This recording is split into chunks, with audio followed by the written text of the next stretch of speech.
Welcome to This Week in Heresy, episode 14, Magick, Grimoires, and the Christian Roots of the Occult, with our guest via Skype, Athena Wallander. Hi, Athena. Welcome back to This Week in Heresy. Hello, Gina. Nice to see you again. Yeah.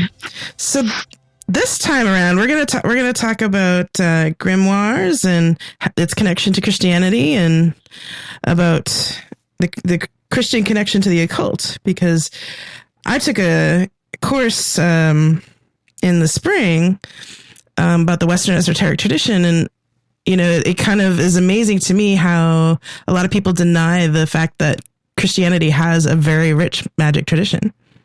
Wow. They must have perhaps missed a few things then. Yeah.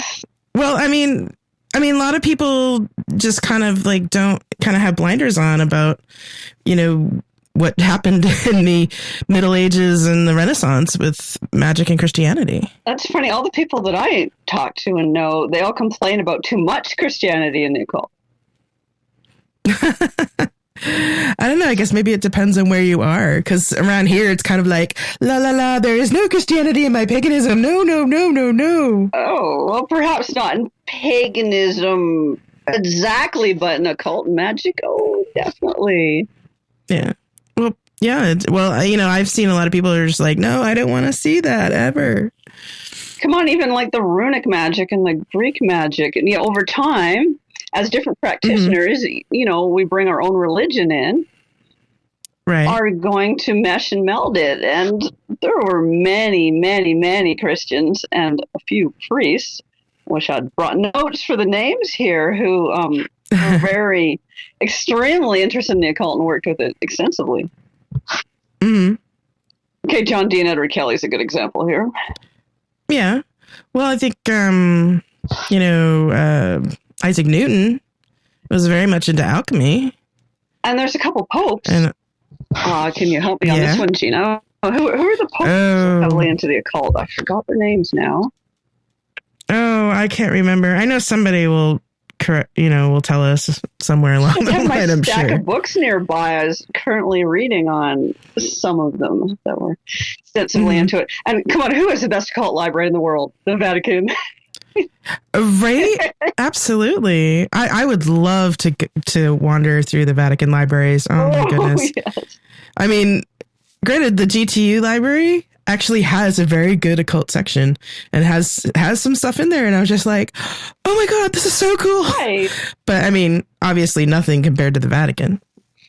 Well, if you look at any of the grimoires, or I guess any of them, the present editions that we have from the 14, 15, 16, 1700s all have extensive Christian prayers, because the magicians who knew how to read and write, right, worked these systems, and they're not going to leave their religion or their deity out. And how they did it is they wanted the protection. And also, if the notebook was found, they didn't want to be burned, because unfortunately back then it wasn't as open-minded as now. So, they fully did their full religious system and then worked with the daemons. Mm-hmm. And there's even the darkest of the dark grimoires out there definitely has a time period where there are many Christian prayers and writings in with the workings. Oh, yeah. I mean, we have a few copies of stuff here, and it's just kind of like, well, duh. We have Waite's grimoire, that I bought for Sarah as a present for her birthday or something a couple of years ago. And, you can't get away from it. They're calling angels, they're calling on Jesus, they're calling on Yahweh. It's pretty obvious that you can't, it's like you open any page of the book and it's like, wow. Check out Joseph Peterson's Esoteric Archive site sometimes. That's where all the originals are. Because Waite didn't do the absolute best copying over. But Peterson has got them in the original language and has translated many of them and has done a very fine job. And you can see in there all the prayers and preparations that were necessary. And there was, in some cases, 9 days worth of prayer, and some that had fasting. And yes, definitely prayers to Jesus and etc. Right. Even the Nigromancia has has many prayers in there. Mm-hmm. Well, you mentioned Dee before, and, I remember reading, he's pretty devout from what I understood from the reading that I did. And, you can really tell that when you read the grimoire itself, like read his notes and stuff yourself. He's calling on the angels, and, Kelly was praying to God to have these visions to get this information. Mm-hmm. Dee and Kelly, well, especially Dee, was interesting. He didn't just stick to one particular church like you're supposed to back then. He was a rebel for the time. He attended different churches and different practices, but he was very devout in general. And all the prayers that he wrote actually his books are set up sort of like a grimoire. And he has prayers. Basically, the Enochian entities said, okay, write up your own prayers for these. So he wrote up these very devout prayers, humbling himself before his deity, and then called the Enochian spirits in the names of the highest god, sort of thing. Mm-hmm. I think maybe we should take a step back for the people that don't know what a grimoire is. How do you explain what a grimoire is to somebody who has no idea what that is? Oh, okay. It's basically so what happened is these magicians were being taught these systems to work with these certain spirits and wrote down the symbols and descriptions of them. And then these people got a hold of them, these publishers, and went and published the notebooks. So they're basically a list of spirits and descriptions and some short methods on how to work with them, but they're not a teaching text. It's more of a list of, here are these spirits, here's the main circle, here's the triangle, here's a quick how to do it, here's what they're good for, and that's about it. But it's basically a book that summarizes who and what of a particular system of spirits. Some are angels, some are daemons, some are more earth spirits. Mm-hmm. So more of like a reference book for somebody who's assumed that they have a certain amount of knowledge in order to use them. Actually, it was people's own notebooks. And yes, and just a quick, if we're all in the same system, taught by the same teacher, then my notebook would make sense to you, sort of thing. So these notebooks might make as much sense to someone, a few hundred years later, not in the same particular path. Right. Still useful, though. People have found ways to make use of them. Yeah, I mean, I know I've used some in my own magical work, and, Sarah does a lot more of it than I do. But, it's useful because sometimes, some of those connections do very useful things, like the connection we have with Boer. Although that was your fault. Although that was entirely your fault. Thank you. You're welcome. But, they're entities that are very useful to work with. And, some not so much. Like, there's some that I have, like Sarah resonated with one more than I did and that kind of thing. But I think that's pretty common. People resonate with different deities and blah, blah, blah. It is. It seems more like a personality thing than anything else, because some of them that have the harshest descriptions, this demon will kill the practitioner and rip them into 1,000 pieces, whatever. They're not always like the worst ones. Sometimes the ones that have a more friendly description are the ones somebody doesn't get along with. It's a bit of a personality thing and a bit of a what your path is thing. Right. So going back to the Christian links in grimoires and the Christian history of, Christian occult history of grimoire magic. Why do you think some people, can really embrace the idea that there's a Christian occult connection, while some people are just, have the blinders on? Perhaps their path doesn't include grimoires or the Golden Dawn. Also, unfortunately, in America, I was born in Canada. Unfortunately, in America, many people were raised not Christian, but more like parents who use the religion to control and bring fear, and in a very negative way. So they have an extremely negative connotation with that religion, or had religious people put them down and judge them and treat them terribly. I know one person who they tried to completely wreck his life in his house and stuff like that during the 80s satanic panic thing. So I think it's just the negative experiences they've had that they would rather not have that stuff in their practice, I guess. Yeah, that makes sense. I mean, there's still some of that, there's still a good deal of that, especially in the US, like you say, here.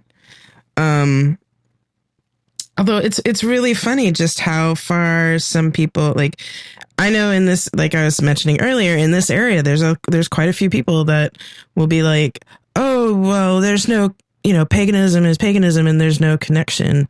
Whereas like a lot of the modern Wiccan, especially Wiccan trappings of the neo-pagan movement are based in Golden Dawn stuff that was learned by Gardner through Crowley, through all these different areas. And people will just deny up and down that, their calling of the Watchtowers has anything to do with anything Christian whatsoever. Oh, you mean like the 4 Watchtowers of the Apocalypse? Yeah. Yeah, right. I'm not big on the Bible myself, so I just don't add that part to my practice, but it's definitely in there. And if you want to embrace that, you can. And if you don't embrace that, you can embrace your own beliefs, but it's definitely in there. Yeah. Well, I guess one of the things is that, that bothers me, and this is a thing that I always get annoyed with, is that people don't recognize that history and tend to think like, oh, well, paganism is so much better and more enlightened than Christianity. So, right. Exactly. I have found that it's more about the person than the path. I've met a lot of not so cool Christians, but I've also met a lot of not so cool pagans, and I've also met some of the most amazing Christians and the most amazing pagans. So I believe it's more the person. And just because I think another reason they might not want to say this is part of the path is, well, the Burning Times. The Burning Times tried to kill off pagans and all the literature and all the magic as best they could. So people like, that is so not our path. But that doesn't mean necessarily every Christian. It's sort of like it's sort of like traveling to a third world country as an American. No, I don't have anything to do with that government or necessarily agree with what they're doing. Right, but unfortunately, due to the history, I think people would just rather not have that path associated with their path, I guess. Yeah, I think you're right. And, people are, especially if, somebody has church burn too, they don't want to see that there's a connection, because they just want to cut ties with Christianity. I think history is important, though, to at least see where it's coming from, at least get the history down, even if it's not your path, at least studying it to see how they did it and perhaps how you could do it better for yourself, I think is important. And perhaps a lot of people have only read the modern books and not read the original manuscripts. You can obtain the original manuscripts relatively easily these days, and there's many books put out of translations of the manuscripts and even photographs of the manuscripts online that you can read now. But I think most people just go to the bookstore, get the cheap paperback, skim through it really quick, or just read a few new paperbacks, or maybe have like just a teacher who's only book read or something. And so they don't see all the historical references and all the historical notes on this. I think so. Because like some of the books that I've read that talk, that deal with it, don't necessarily delve into the history, or they barely delve into the history. I was lucky, I really was excited to take the class that I did because it was like, oh yeah, I can really delve into the history, and it was really fascinating. We were talking about Mesmer and, the history of the Golden Dawn and all of those occult groups that led up to the Golden Dawn and all that. It was just really, I was just like, oh wait, well now I feel like I have a foundation for my own path because I know the history of where it came from. Well, personally, I don't add the Christian elements, but if I were to not study that aspect of the grimoires in my path, I'd be skipping over several hundred years of historical work where I could glean quite a bit of information from. Mm-hmm. Mm-hmm. Well, yeah, just even the thought processes, you know, just like reading their notes and the thought processes, but even reading the history of like how, you know, like Dee and Kelly's relationship and how they acted together and the biographies of them that have been written, you know, that's a fascinating story to read in general, but to see, you know, how they worked together and how the process was done. You know, it's like, oh, they did this. Oh, maybe I can add that to my thing. Maybe I can try something like that. Well, if you think about it, days upon days of devout worship of your deity and honoring them and, you know, doing all the trappings. Some of them do all the trappings for the deity and putting this much effort in and humbling yourself. In other words, put the ego aside for a bit and to do all this preparation. Right. Who wouldn't want to do that to, let's just say, Isis or Hecate or, you know, pick your favorite? Who would not want to go, no, they could have had some good ideas there. Yeah. Hey, I've got a mirror. You know, right? I mean, I've thought of that every now and again. You know, I haven't really sorted anything out, but we're kind of in transition right now because our household's moving. So, but you know, I've been kind of toying with the idea because I know I personally need to get more into my magical work again now that school's done. And so, you know, I've been thinking about those kind of ideas where, you know, I do a few days of really intense working or, you know, doing those kind of devotionals on a daily practice, that kind of thing. It's a wonderful method, I have to say, or spend a few days out in nature if you can, where you draw the circle in the dirt and call upon spirits that you work with in an honoring way and just spend all that time doing nothing but the magic and the working and the honoring and your spiritual path. It's just amazing. They went all out. They did the full outdoor, you know, away from any humans, away from any people, and just did devotional for days.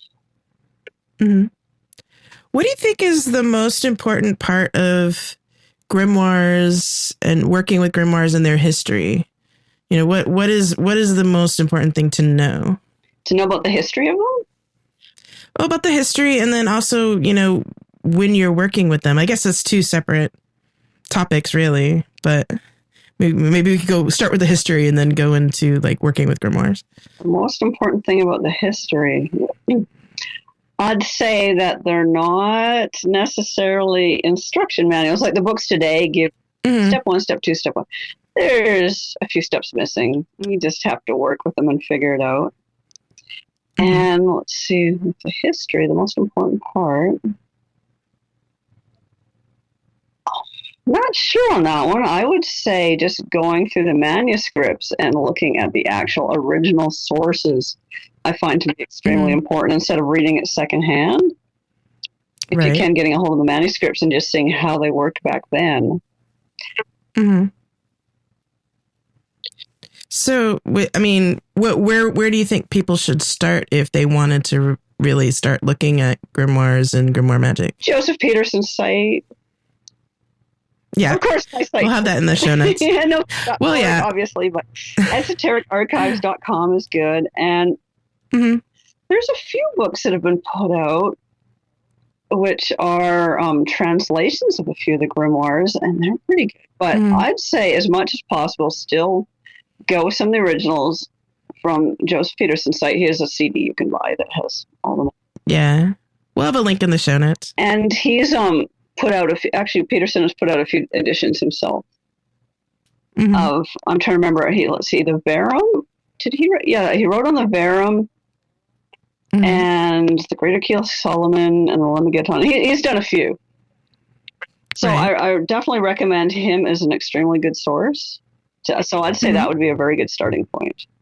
And also on his site are versions and other, like the originals in Latin and French and German and etc. Even if you don't know the language, even just sitting there with a parser or a translator and working through it yourself can be a pretty amazing experience. That's cool. Yeah. I could probably get through like a quarter of the Latin. I did take Latin. Oh, you did? In public school. Yeah. I took 4 years of Latin in public school. So, and then 3 years of German. Why? So, yeah. If you were local, we would go over the Necromancer's Handbook, CLM, is it 349 or 849? Something like that. Yeah, I can read a little bit of German now. You know, it's been a long time since I've actually used it. And, you know, in my Latin, I can more or less, I can kind of somewhat parse and read a bit, but not very well. It takes a while. I'm not good at languages. It takes a while, but I found it sort of worth it. You definitely learn some interesting things because it's not like one word only means one word. It's one word sort of has a few meanings. It could mean this, and then a spiritual context means this. It can get quite interesting. And the spirit. Oh yeah, and I've taken Biblical Greek. Oh, nice. Oh, there's a version of the Lemegeton in Greek. Really? Yes. Interesting. I'll have to. That might be a Christmas present for a friend of mine. My friend Philip. Anyway, that could be interesting, but I find that the spirits notice when you put some effort in. Also. Absolutely. So, what was the second part? So you said the most part about the history, and then there's a second part to that question. Oh, yeah. About, you know, when you're working with these grimoires, like if you want to work with a particular entity or do a particular practice from that you see in a grimoire, you know, what would be the best way of going about doing that? Because, you know, you did mention that they're not complete. Sometimes I would say first have a little bit of magic background behind you. In other words, day one working with a grimoire, not a good idea. Just have some background behind you. And then I would say follow the book as close as you can, step by step. And if the Christian parts really are not your thing, you can leave that out and just say the divine. That's what I've always done. Ever since I started, I'd see God. And, you know, I had Christians scream at me when I was younger and be very judgmental. So I wasn't into that at all. So I just put it with the divine. And then it's just saying, I force you into, I would change that to, I welcome you. But aside from that, I would say stick to them as closely as you can. Because since they're not 100% complete, at least stick with what's already there. You know, don't go changing stuff if we only have half the picture. You don't want to go change that. So stick with that as closely as you can and then work with it. And you'll have some amazing results. And then the spirits themselves and then the spirits you work with and the deities you work with will guide you. Yeah, I've found that too. You know, when we started contacting Booer's like, hey, no, I want this and this and this, you know, you know, and they give you kind of tips and tricks too. It's like, you know, you really need to be, you really want to do that because you really should be specific. Oh yeah, they give you warnings too. Yes, definitely. Yeah. Because it's like, I can do a whole bunch of things, but you know, around that, but you may want something very specific and that you may not want the world to explode. You know? That's one reason to treat them with respect. You know, if you treat them like crap, they're not going to give you those nice little going, you know, you might want to word that different. Yeah. Although I've found some of them like the old school niceties, you know, like it's kind of like, you know, going to a fancy restaurant or something. Right. For some, at least that's happened with Booer a few times. Yeah. Some of them like the full setup, and then some of them just like here's some rum. Let's hang. Yeah. Here, have a snack. But as far as gaining advice from them and changing things, I don't recommend that when you first start. I recommend because Gina, you've been at this a while, and I've been at So I recommend at first to just stick with the books as close as you can, and things will come to mind. And a lot of that's just the ego, or perhaps some extraneous spirit just, you know, playing a little trick on you. Be very careful. Oh my God, someone I know had.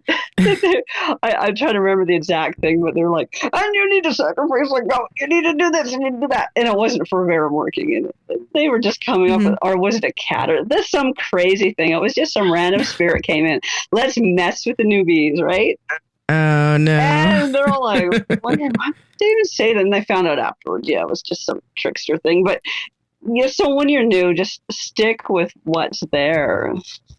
Because, each thing is there for a reason. Somebody isn't going to put something in a notebook just for laughs. It's not like these days you write a book and you want to do 200 pages, so you might put a little filler, right? But in the old days, these are, they weren't going for filler. They were going for, this is what we need. This is exactly what we need. This is how we do it. So each and everything in these grimoires is there for a reason. Right. Well, it was the science of its day, I think. Because, and that's, they're writing in notebooks. It's a scientific notebook. This was a scientific study. And, it's just kind of the mindset, science applied to the physical world, but, why not also apply it to the spiritual world? And a lot of these magicians did. They did it in a very scientific way. That's true. With extensive notes and extensive experimentation, especially Dean Kelly. Oh, my God. Oh, yeah. Some kind of cryptic notes, like you kind of look at the notes going, wow, that was pretty epic. Well, I know being kind of boggled by looking at Dean Kelly's notes. I don't remember where I was looking. We have a book, and I've been on a bunch of websites, too. And it's just kind of like, wow, that's amazing, They make more sense over time. And then if you read through my website, that might help to make it more sense of it. I tried to explain it in, basic layman terms, like this is it, down to earth, easy explanation. Also, what is his name? Lon Duquette's most recent book on Enochian is pretty good, too. And Jeffrey James's book on Enochian really helps as well. But basically, with Enochian, it's a complex system. It's like, well, let's go to university to learn magic sort of type of system. Right. And people get frustrated with it because they want to master it in a month, like some other systems you can at least understand in a month or a year or 2 years. With Enochian, it really does take some time, and it does take a couple of years before you start to grasp it. It's really quite extensive if you want to get into it and work with it. But after a couple of years, then it's starting to make sense. Yeah. Well, I mean, even now for me, the first time we really looked into some Enochian stuff together, because Sarah and I have done a lot of magic together, and a lot of this stuff together. It's just kind of like, oh, wow, something will come up that we did 2-3 years ago, and it was just like, oh, that's what that was all about. That's always, I like that confirmation. It's like, oh, that makes sense now. Yep. And and there's some things that that we did that were interesting at the time that we were just kind of like, yeah, no, we're not going to do that anymore. Right.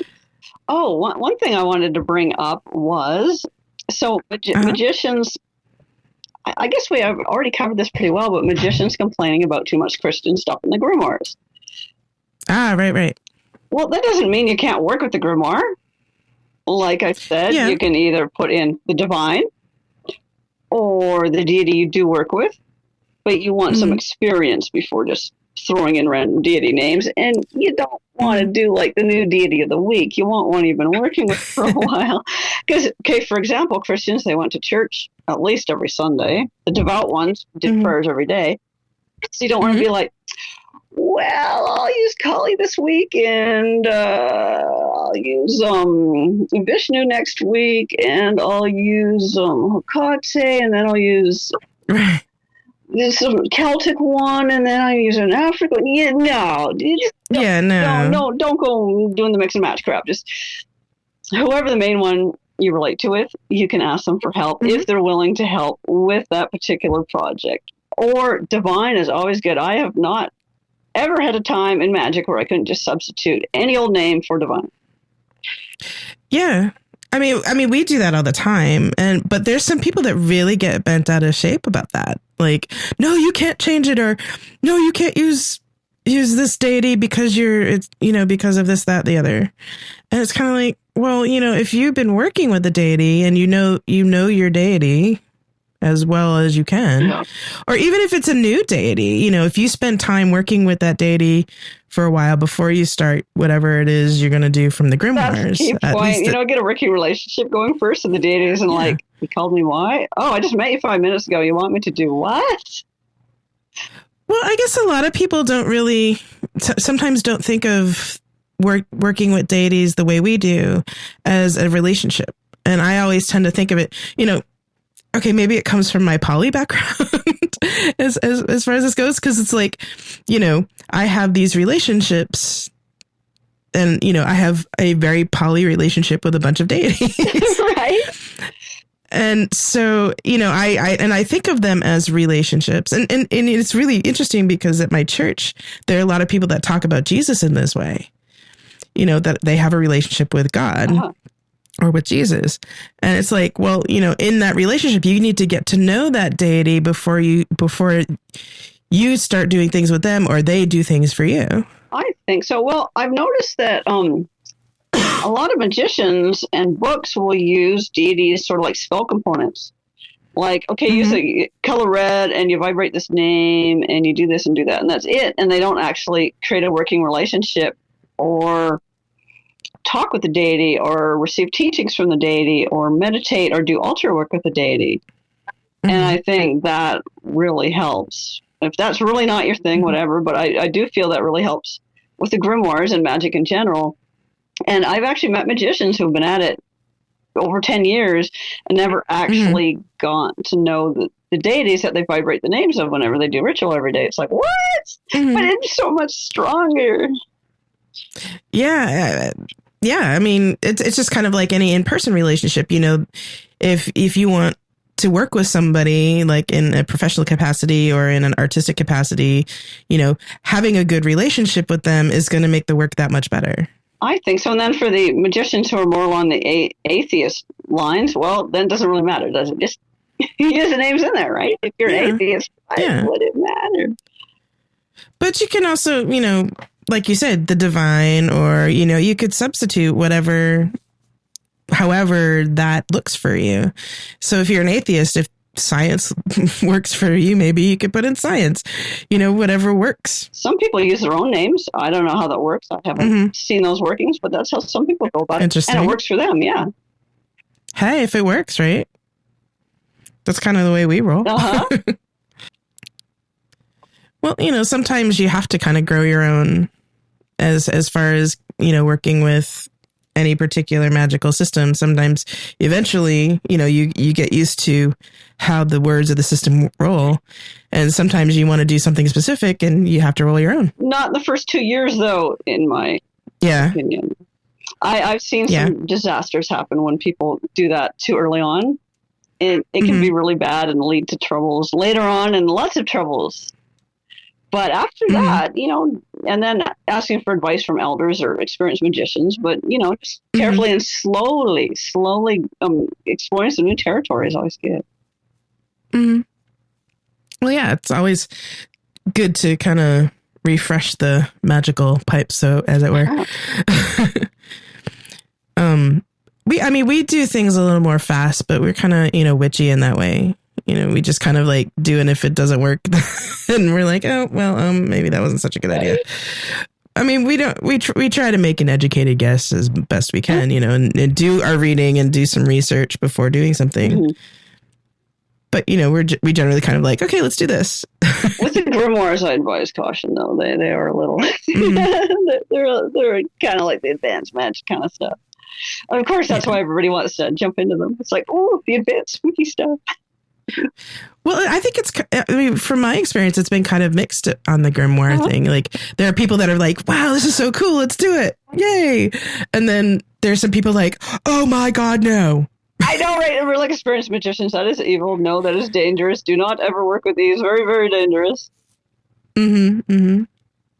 Why do you think some magic workers are just like totally freaked out about the grimoires? Because there's this really big religion that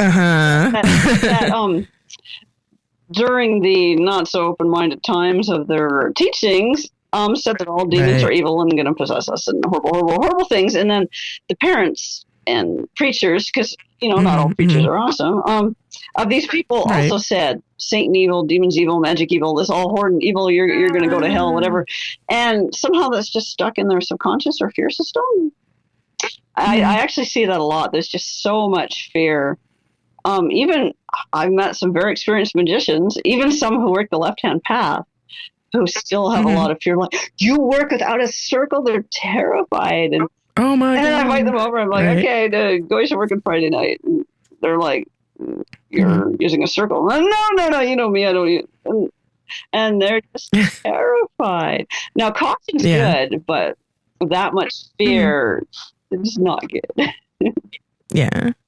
Well, I think it's like any tool, you know, there's a quote, that says any tool is a weapon if you hold it right. And, and it's, I think, magic approached with respect, even if you're experimental about it. You respect the process, you respect the deities involved, you respect the magic itself, that, and also accept that there will be consequences, whether good or bad. Right. And don't do stupid shit. Right.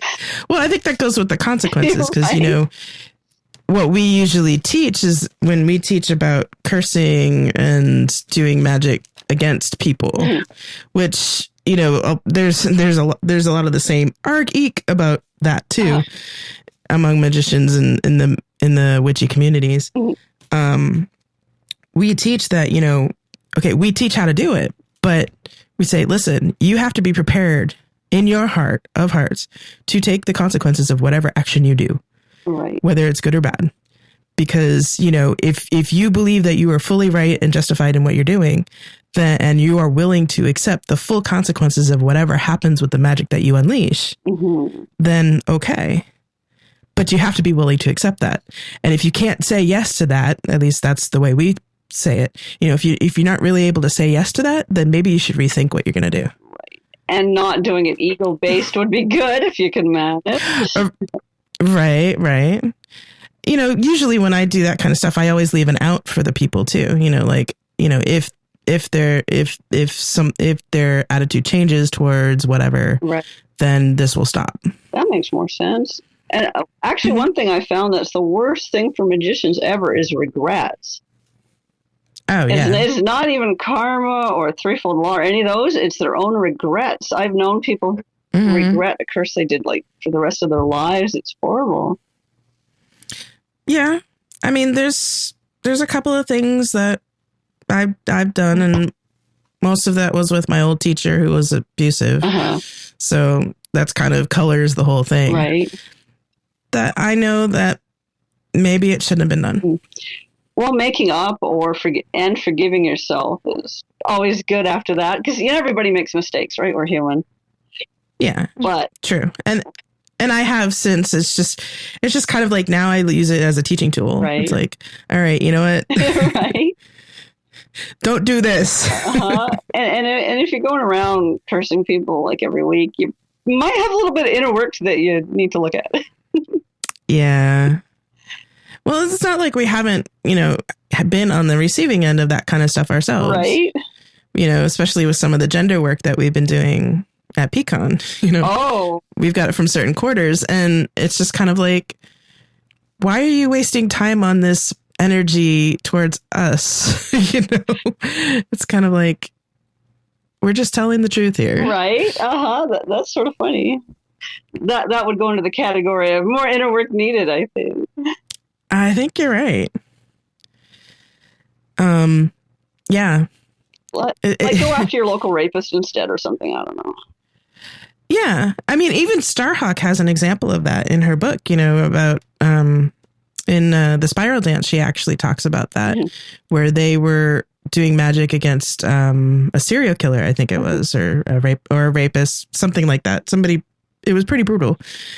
And, she talks about the same thing. You can do that. You have to be prepared to take the consequences of it. But, it's not like, the "and it harm none, do what ye will" doesn't mean that you can't do harm. It's just you have to really think about it. Right. Think before you do. I've also found that sometimes people change the definition for themselves. They're like, oh, this coworker is horrible, must be cursed. And meanwhile, it was just them caught up in the drama. And then years later, they look back and go, actually, that person wasn't so bad. See, that's not the time to be doing that kind of thing, in my opinion. Yeah. Well, because you're caught up in the emotions of it all. And I mean, granted, I've been tempted myself, you know, in certain situations, just like, I just really want to, oh, please let me. And then, you know, the better part of my brain's like, Gina, stop. That's funny. Stop it now. Yeah. So we're getting to the end of our time about. We'll have links to the page, the Grimoires, and we have links to your page as well. And Enochian.org. All right. Can you repeat the first one? EsotericArchives.com is Joseph Peterson's site. Okay. Recommend his CD very highly and his books. And Enochian.org is my site. Yep. Well, we have links to yours. Awesome. Already, and I'll put the other link in before the show airs. So, okay. Well, thank you, Gina. Always fun to talk to you, Lise. Yeah, good to talk to you too, and hopefully we'll have you back to talk about some more magician-y stuff. Oh, I love it. Awesome, and we'll let people know if you're going to be at PCon too, because I want to get people together and chat with them and do a thing for PantheaCon. So I know you and a bunch of other people have applied. So hopefully we'll find out. Oh, that will be fun. I'll cross my fingers for you. Thanks. All right. Thank you very much. You're welcome. Thank you. I'd like to thank Athena for joining us this week. As always, if you have comments, questions, or would like to read the show notes, you can go to thisweekinheresy.com. There, you can also subscribe to the show via iTunes or the Stitcher app, join our forums, or follow us on Twitter at TWIH Podcast. Thank you very much for listening, and we'll see you next time.